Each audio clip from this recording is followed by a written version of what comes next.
Shifokorlar teridagi qattiq chandiqlarni bo'shatish yoki terining erkinroq harakatlanishiga qanday yordam berishi haqida hech o'ylab ko'rganmisiz? Bunday holatlarda ular ko'pincha ikki aqlli va samarali usulga Z plastika va V plastikaga murojaat qilishadi. Shifokor chandiq ustiga Z shaklida belgi chizadi va shu chiziqlar bo'ylab aniq kesmalar qiladi. Natijada terida ikkita kichik bo'lak hosil bo'ladi.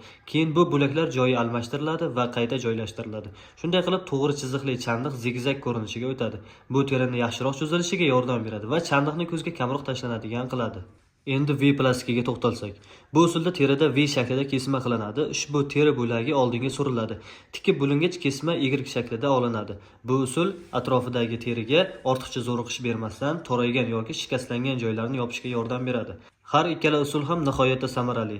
Ular terining harakatchanligini yaxshilaydi va chandiqlarga yanada tabiiy ko'rinish beradi. Atigi bir nechta puxta o'ylangan kesmalar orqali shifokorlar terining silliqroq va moslashuvchanroq bitishiga erishadi. Kichik o'zgarishlar katta natijalar.